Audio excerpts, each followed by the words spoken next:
teman-teman, kembali lagi sama aku Fitria Nurul Zahra. Nah, di sini aku mau ngejelasin gimana sih caranya aku menyusun bisnis model kanvas dari contoh my business aku. Jadi, tonton terus videonya. Jadi pertama-tama aku mau ngingetin lagi apa itu BMC atau bisnis model kanvas. BMC itu merupakan suatu kerangka kerja yang membahas model bisnis dengan disajikan dalam bentuk visual berupa kanvas atau lukisan. Jadi masuk lanjut ke pembahasannya. Di sini aku pakai ide bisnis aku yaitu Avaro Skincare, dimana aku mau bikin atau mau buat klinik kecantikan.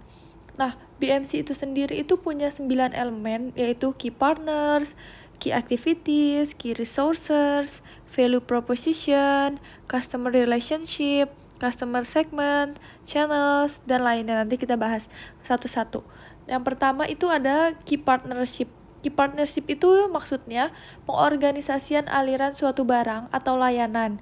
Jadi di mana posisi-posisi partner kunci untuk efisiensi dan efektivitas dari aktivitas yang udah kita buat. Jadi kayak kita menjalin hubungan gitu untuk menciptakan siklus bisnis sesuai dengan ekspektasi. Nah, di sini tuh aku kayak key partners aku itu dokter spesialis kulit, karena ini kan bisnisnya itu kayak kecantikan gitu, jadi kan pasti butuh dong dokter. Terus kita juga butuh supplier untuk obat-obatannya, bisa dari farmasi atau lainnya, dan ekspedisi. Jadi rencananya itu mau bikin offline dan online, jadi kita juga harus kerjasama sama pihak. Lanjut ke key activities. Key activities ini tuh maksudnya semua aktivitas yang berhubungan dengan produktivitas bisnis, yang ada kaitannya juga dengan sebuah produk.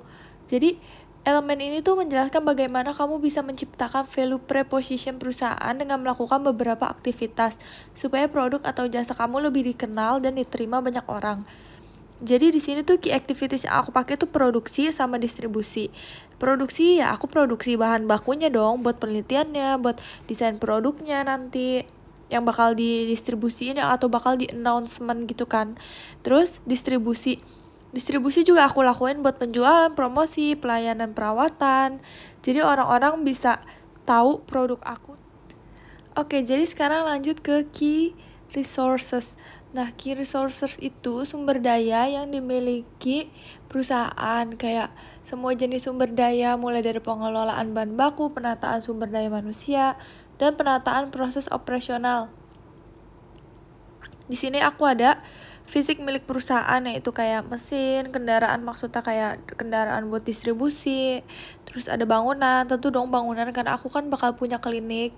Terus fasilitas klinik kayak AC, mungkin kulkas buat para pekerja atau yang buat lagi nunggu komputer, terus juga alat-alatnya.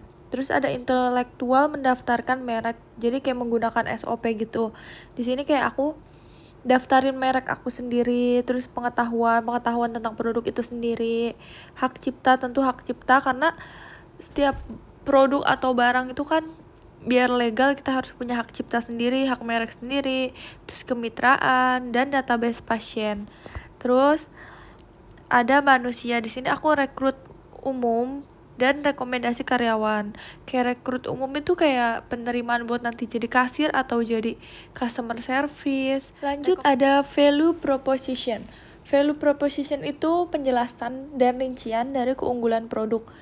Jadi di sini itu keunggulan produk dari perusahaan aku atau keunggulan dari perusahaan yang aku tawarkan kepada pelanggan itu ada perawatan di klinik, yaitu ditangani oleh dokter spesialis, terus menggunakan alat terbaik kayak yang terbaru gitu, terus pastinya tidak sakit, hasilnya langsung terlihat dalam sekali treatment.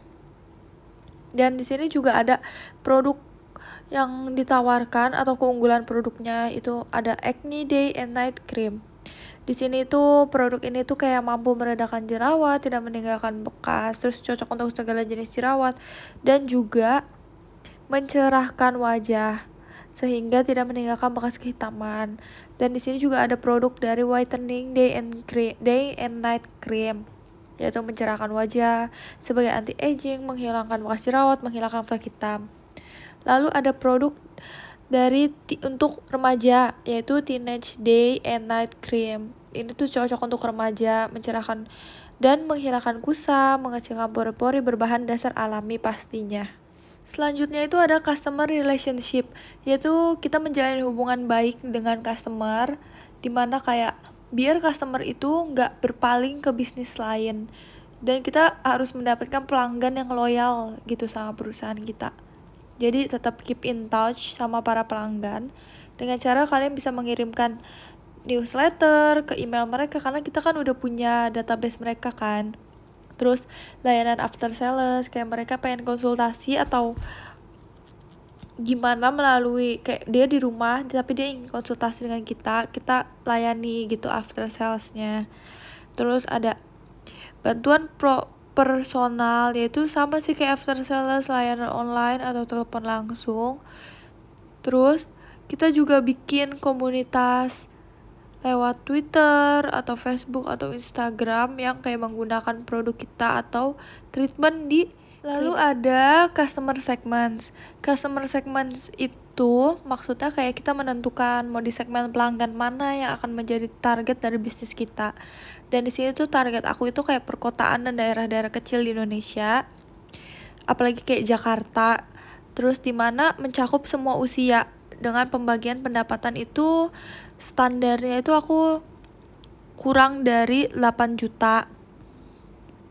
Karena biar bisa di afford atau bisa dipakai, dijangkau sama anak-anak remaja juga. Jadi pastinya ada channels. Jadi channels itu kayak alat bantu atau penggunaan atau alat pemasaran buat memasarkan bisnis kita, jadi biar lebih terkenal gitu. Di sini aku pakai situs web mitra, yaitu misal lewat Shopee. Jadi aku punya official store gitu di Shopee. Jadi customer bisa beli produknya dengan online. Terus sales, jadi kayak memasarkan pada artis-artis. Maksudnya ini kayak kita bayar artis atau selebgram buat memasarkan produk kita atau klinik kita. Jadi mereka yang melakukan sales tersebut. Terus ada penyebaran brosur, yaitu kayak nyebarin brosur di sekitar klinik, mall, supermarket, atau ke rumah-rumah yang di dekat dengan klinik kita. Lalu ada cost structure. Cost structure itu maksudnya struktur pembiayaan bisnis, gimana mengelola biaya secara efisien.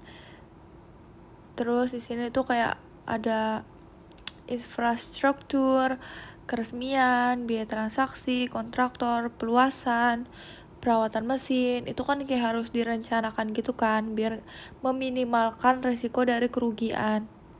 Jadi kita harus menentukan dan pastiin untuk membuat laporan keuangan. Lalu yang terakhir itu ada revenue stream. Ini tuh kayak perusahaan memperoleh pendapatan dari pelanggan. Jadi kayak kita harus mengelola ini tuh semaksimal mungkin untuk meningkatkan pendapatan bisnis. Nah, di sini tuh maksudnya penjualan aset itu kayak aku jual produknya lewat mitra kayak dari Shopee, atau aku melakukan paid promote pada artis atau selebgram buat mereka pakai produk aku, dan mereka bakal ngepromosiin dong produk aku. Terus bisa juga kayak aku tambahin ya di sini, karena di sini kurang, aku tambahin kayak sebar brosur juga. Terus kayak ngepromosiin ke keluarga terdekat atau partner bisnis. Jadi mereka harus coba dulu gitu kan. Pasti mereka habis itu ngepromosiin usaha kita. Jadi pembahasan kita kali ini, dan semoga bermanfaat buat kalian semua. Mohon maaf juga kalau ada kata-kata aku yang salah. So, sampai ketemu di video berikutnya.